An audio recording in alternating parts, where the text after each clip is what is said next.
My guest today is Christian Tuerk. He's a director at Telstra, which is Australia's largest telco. And we're talking about my research into 185 B2B organizations and their sales and marketing collaboration habits. Christian, what recommendations would you give to a CEO who wants to grow their business in 2015-16, given the findings of the research? Look, really three things.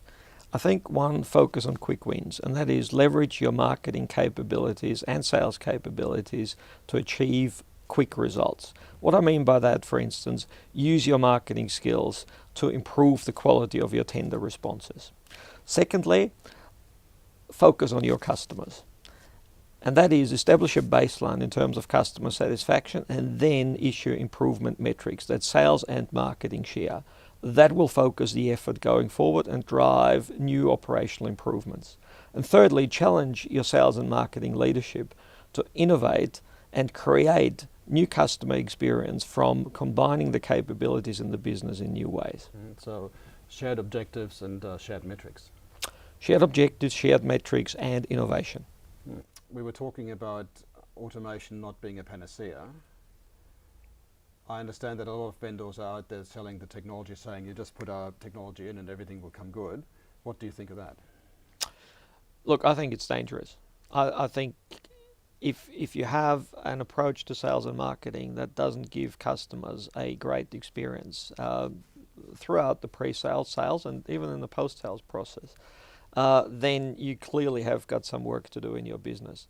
Throwing technology at the problem generally causes more confusion, causes more cost and more delays in you confronting what the real issues are. And that's mainly because of the way the technology is implemented, right? There's nothing wrong with the technology per se, usually.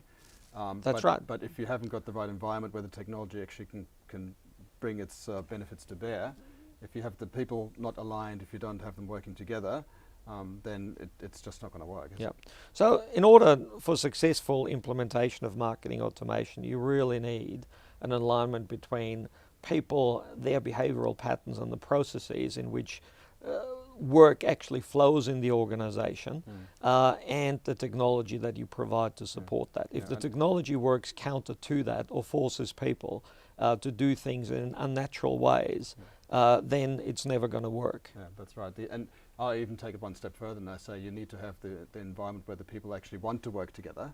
You know, that's kind of seems axiomatic, but it's not always the case, right? Absolutely, and I think co-location of bringing sales and marketing together, I think is one way of doing it, but it doesn't necessarily mean that leads to success. In my view, a lot depends on the leadership and the way that the leadership frames problems for people to actually solve. People both from sales and marketing background, bringing them together, giving them a customer problem to work on will automatically lead to alignment because the frame of reference becomes the customer and it's no longer the conversation about what is your and what is my role in this. It gives them a common cause to work together on. Exactly, right? And it actually gives a focal point, and it also becomes very actionable because the ideas that people come up with can be tested with a customer.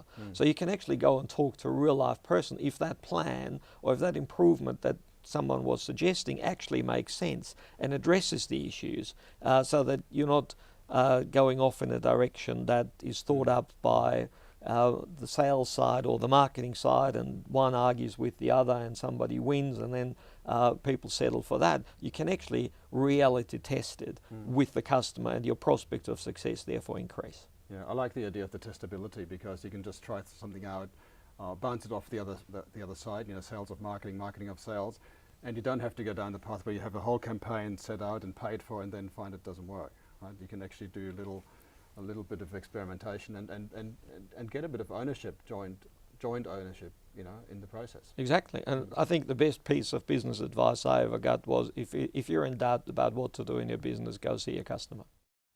Thank you for joining me, Christian. It's a pleasure, Peter.